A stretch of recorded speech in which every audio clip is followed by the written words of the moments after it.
যে প্রেম ভক্তি যদি শ্রেষ্ঠ হয় অজামিল কি করে বৈকুণ্ঠে যায়। সে তো দুষ্ট চরিত্রের ছিল, ছিনতাইবাজ ছিল, ডাকাত ছিল, বলেছে না এগুলো। দ্বিতীয়ত সুধান্য, সে তো পিতৃবাক্য পালন করতেই যুদ্ধে ব্রতী হয়েছিল, সে কেন কাটা বানে মারা গেল, তাই তো নাকি? আর কি বলেছে দেখি কাগজটা।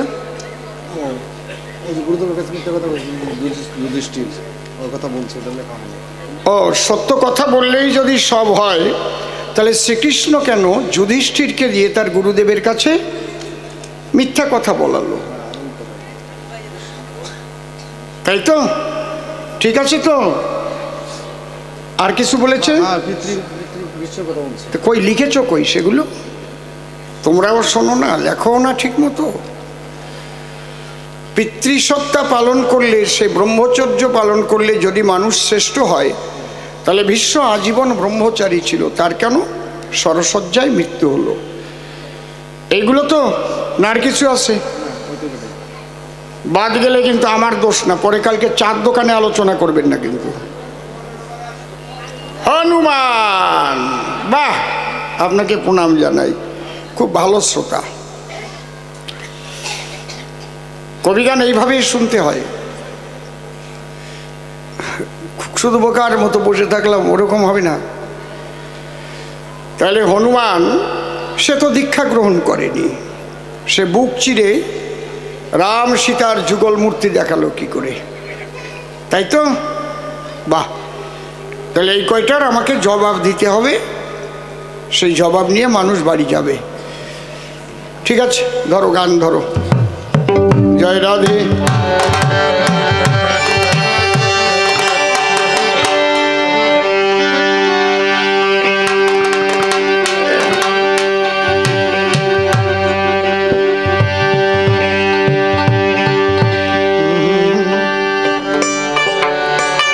রাধে রাধে, জয় রাধে, জয় রাধে, রাধে রাধে। আর একটু পারবে। জয় রাধে, জয় Radhe, Radhe.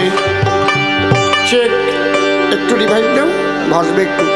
Check check check, Radhe. Bhairavi লাগা, ভৈরবী। আমাদের মনিটরটা কিন্তু ঠিক এলো না, যেটা আসার উচিত ছিল। মনিটরটা কেন বন্ধ আমি বুঝতে পারলাম না।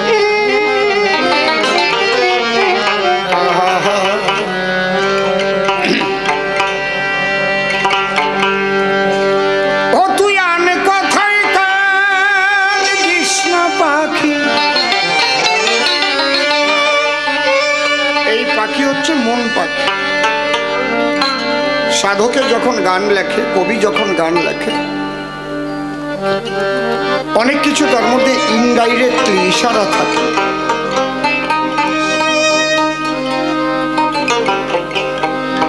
এইগুলো ভালো করে বুঝতে হয়। আন কথায় কান তৃষ্ণা পাখি, বিভিন্ন রকমের কথা আসবে, বিভিন্ন রকমের কথা ভাসবে। আপনাকে ভজন রাজ্য থেকে সরিয়ে নেবার চেষ্টা হবে, কুসংস্কারে আবদ্ধ করার চেষ্টা করবে। এগুলো শুনলে হবে না, আপনার জায়গা আপনাকে কনক্রিট থাকতে হবে।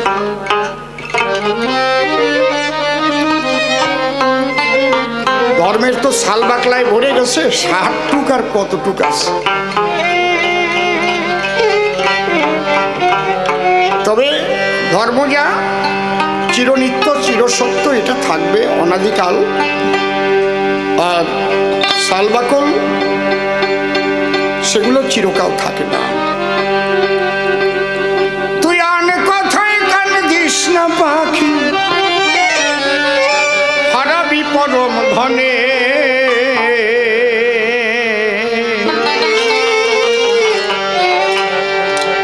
আমার মনে পাখি বলে কৃষ্ণ কথা। ও বলেছে কৃষ্ণ নামের মধ্যেই সব আছে। গাভীর শরীরের মধ্যে দুগ্ধ আছে, গাভী কাটলে কি দুগ্ধ পাওয়া যায়? বাট কাটলে কি দুগ্ধ পাওয়া যাবে কি? গাভীর বাট কেটে খণ্ড খণ্ড করে। কি অদ্ভুত ব্যাপার না? মাতৃস্তনে দুগ্ধ আছে, ইঞ্জেকশনের সিরিঞ্জ ঢুকালে কি দুগ্ধ আসবে? আছে, নামের মধ্যেও নামই আছে, কিন্তু সেই পরিবেশ তৈরি করতে হবে। অজামিলের কথা পরে বলছি। বৎস যখন বাটে গিয়ে মুখ দেয়, একটা শিশু যখন মাতৃস্তনে দুগ্ধ পান করতে উদ্যত হয়, এই যে বাৎসল্য প্রেম, এইটাই ঈশ্বরের আশ্চর্য। যতদিন বিবাহ না হচ্ছে, সন্তান না আসছে, ততদিন কিন্তু মাতৃস্তনে দুগ্ধ তৈরি হয় না। কি অদ্ভুত ব্যাপার না?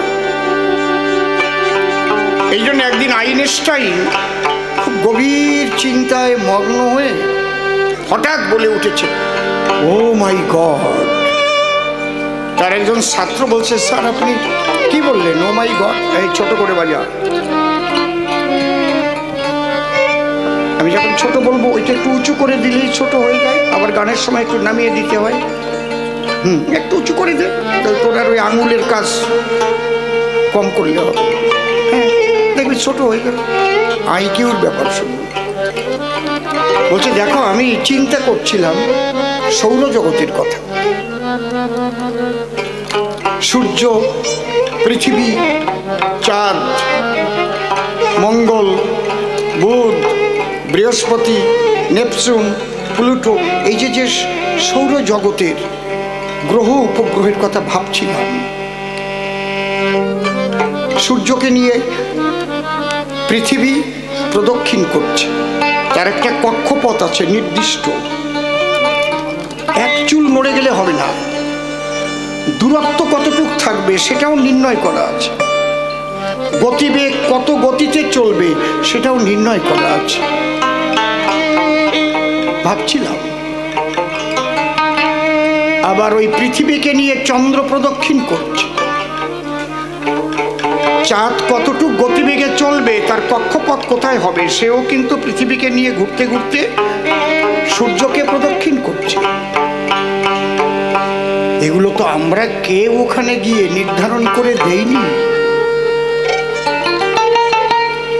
এটা তো আঙ্কিক পদ্ধতি, অঙ্ক করে বের করতে হয়। এর কক্ষপথ আমরা সৃষ্টি করিনি, এর গতিবেগ আমরাও তৈরি করিনি, কতটুকু দূরত্বে থাকবে তাও আমরা নির্ণয় করে দেইনি। তাই ভাবতে ভাবতে মুখ দিয়ে বেরিয়ে গেল, ও মাই গড।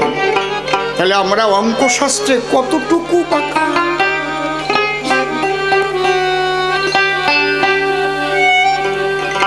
ধর্ম নিয়ে লড়াই করেন,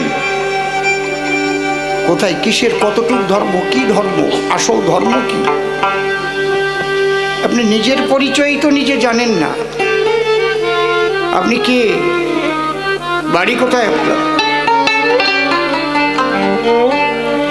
এখান থেকে ঘুটিয়ারি শরীফ গেলে বাড়ি কোথায়? ক্যানিং। এখান থেকে যদি আপনি উত্তরপ্রদেশে যান, বাড়ি কোথায়? ওয়েস্ট বেঙ্গল। এখান থেকে যখন আমরা বিদেশে যাই, বাড়ি কোথায়? আই এম ইন্ডিয়ান, আমি ভারতীয়। যদি পৃথিবী থেকে আমি অন্য কোনো গ্রহে যাই, বাড়ি কোথায়? পৃথিবী গ্রহে। কোথায় বাড়ি আপনার?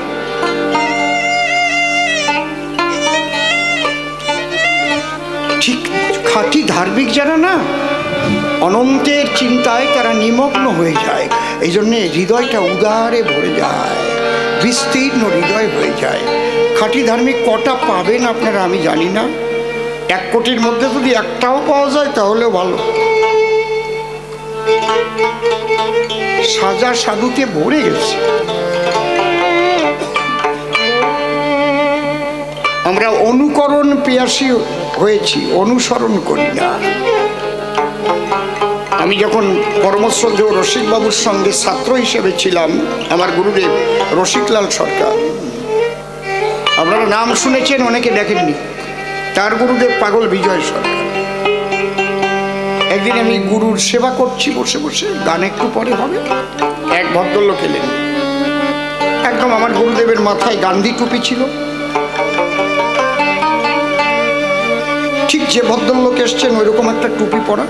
আমার গুরুদেব যেমন পাঞ্জাবি গায়ে দিতেন ওই রকম পাঞ্জাবি, ওই রকম ধুতি পরে, আমার গুরুদেব যে ব্যাগ ব্যবহার করেন ওই রকম একটা ব্যাগ নিয়ে গুরুদেব যেভাবে পান খান ওই রকম পান খেতে খেতে এসে প্রণাম করেছে। উনি হঠাৎ তাকিয়ে বলছেন, আপনি কোথায় থাকেন? বলে গুমা, অশোকনগরের পাশে গুমা। আচ্ছা, কি জন্য এসছেন? বলে আমি একটু কবি গান শিখতে এসছি, আপনাকে আমি গুরু করবো। বলছে আপনার আর কবি গান শিখতে হবে না, কারণ শেখার আগেই তো আপনি রসিক সরকার একেবারে তার পোশাক পরিচ্ছদ নিয়েই হাজির হয়েছেন। আপনি তো আমাকে অনুসরণ করতে আসেননি, আমাকে অনুকরণ করেছেন। আমরা হচ্ছে অনুকরণ পিয়াসী। চৈতন্য মহাপ্রভু কি কি পোশাক পরতেন, অমোঘ বাবা কি কি পোশাক পরতেন, আমি সেরকম সাজবো, সেরকম পোশাক পরবো, কিন্তু অমোঘ বাবার মধ্যে সাধনার কি শক্তি ছিল, কি সাধনা করেছিল, সেই অনুসরণ আমরা করি না।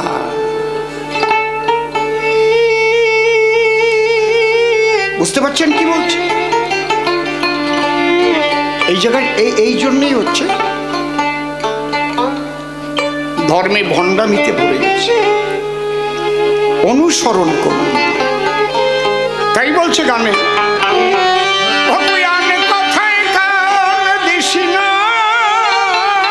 পাখি হারাবি পরম ধনে, আমার মন পাখি বলে কৃষ্ণ কথা, বসে হৃদয় নিকুঞ্জ বনে।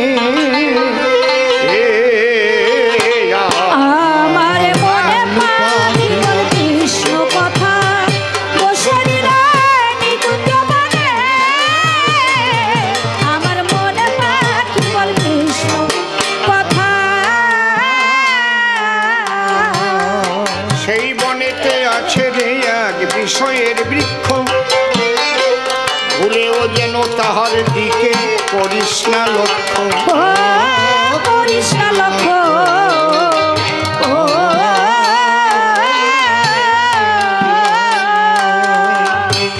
সেই বনেতে আছে রে বিষয়ের বৃক্ষ, ভুলেও যেন তাহার দিকে করিস না লক্ষ্য, করিস না লক্ষ্য।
পাখিধর গোপিকার স্বভাব, আমার গোলক তারক মহানন্দ অশ্বিনীর যে ভাব, অশ্বিনীর যে ভাব,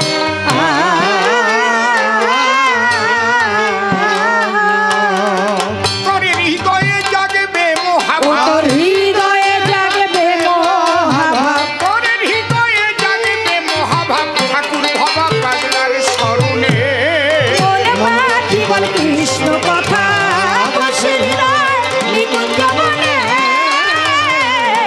আমার মনে পাখি বল কৃষ্ণ কথা। প্রথমবারের প্রশ্নের আমি দিয়েছিলাম সমাধান, দ্বিতীয়বার কিছু নূতন প্রশ্ন করে গেছে দান, সেইগুলো ধরে ধরে দেব যে মীমাংসা। সবাইকে শ্রদ্ধা জানাই যারা আছেন বসা, অনেকের ছিল তাড়াতাড়ি গাড়ি ধরে যায়, সবাইকে শ্রদ্ধা অর্ধ দানি তাদের পায়।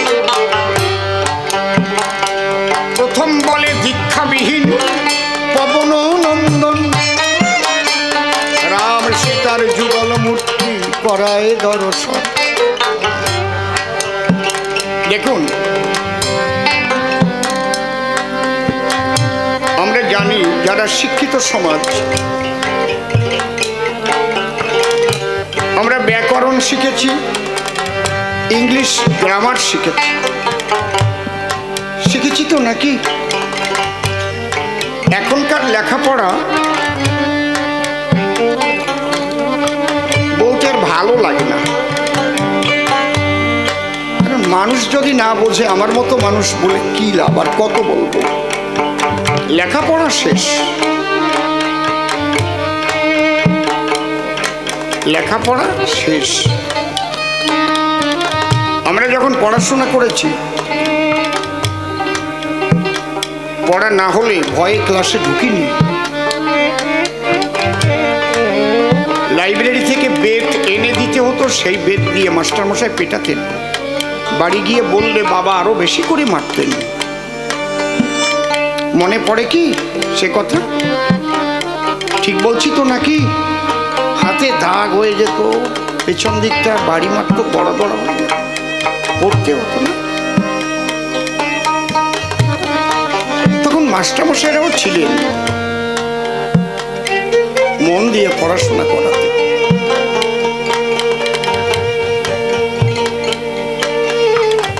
ইংলিশ গ্রামার পড়াতেন এক মাস্টারমশাই, তার নাম প্রিয় বাবু ছিলেন।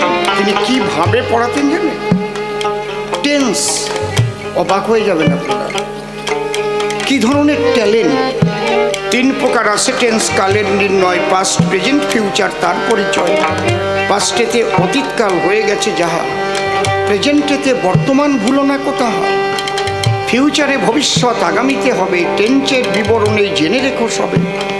প্রত্যেক টেন্সের ফর্ম আছে 4টি প্রকার, ভুলিলে বিপদ ভারী এদেরই আকার। Indefinite, continuous, perfect, sorry perfect, continuous নিয়ে 4 প্রকার ধরি। 3 গুণে 4 কত কি হলো ভাবিয়া, টেন্সের 12 ফর্ম শেখো মন দিয়া। তারপরে তার গঠন প্রণালী, তেসি, তেস, তেসে যদি ক্রিয়ার শেষে রয়, প্রেজেন্ট কন্টিনিউয়াস টেন্স জানিবেও নিশ্চয়। কি সুন্দরভাবে আমাদের শিক্ষা দিতেন। এখন যেটা পড়াশোনা, সেগুলো আমি হাত দিতে যাব না, আপনারা বুঝবেন, আপনাদের ব্যাপার। যাদের টাকা পয়সা আছে তারা প্রাইভেট স্কুলে পড়াবে, তাদের সন্তানরা উচ্চশিক্ষা লাভ করবে। গরিবের ছেলেপেলের কি হবে আমি জানি না।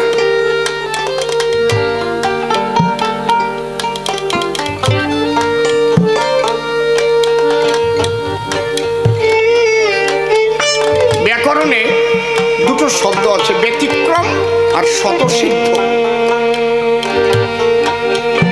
ব্যাকরণ যে সূত্রগুলো আছে, সেই সূত্রে সেটা মেলে না, ওটা স্বতঃসিদ্ধ। আবার কিছু আছে ব্যতিক্রম, সূত্রের ব্যতিক্রম থাকে যাবে না? হনুমানও কিন্তু ব্যতিক্রমী একটা জীবন। ভক্তি ছাড়া সে ধন মেলে না। কি ব্যতিক্রম? হনুমানের জন্ম হয়েছিল পবন দেবের দ্বারায়। দেখুন, আমাদের শাস্ত্রগ্রন্থে এমন এমন কিছু জিনিস লেখা আছে, আবার কিছু ঢোকানো হয়েছে, কারণ আমাদের শাস্ত্রের উপর বহুবার আঘাত এসেছে। একবার হাফসিরা সব শাস্ত্র পুড়িয়ে দেয়, একবার হোসেন শাহের ছেলে মনসুর আলী সমস্ত শাস্ত্রকে সমস্ত জায়গার থেকে কালেকশন করে নিয়ে যায়। প্রথম জার্মানিরা আমাদের মূল শাস্ত্রগুলো নিয়ে চলে গেছে, ব্রিটিশ নিয়েছে আমাদের সোনা দানা হীরা জহরত যা কিছু ছিল, জার্মানিরা ওতে হাত দেয়নি। এই জন্য জার্মান মেডিকেল সায়েন্সের সবচেয়ে উন্নত, কারণ স্বয়ং শিবের লেখা 3টি বই, আয়ুর্বেদ, মানব নিদান, চরক সংহিতা, এর আসল বই আমাদের ভারতবর্ষে নেই, জার্মান নিয়ে গেছে। শিব ঠাকুর রিসার্চ করেছে, রিসার্চ করে উনি কোন গাছে বাকল দিয়ে, পাতা দিয়ে, শিকড় দিয়ে, ফল দিয়ে কি কি ওষুধ তৈরি করা যায়, ওতে সব লেখা আছে। বুঝতে পারছেন কি বলছি? দেখবেন জার্মানি ওষুধের দাম বেশি, হোমিওপ্যাথিতেও যাবেন। আমাদের এই শাস্ত্র গ্রন্থের উপরে বহুবার আঘাত এসেছে।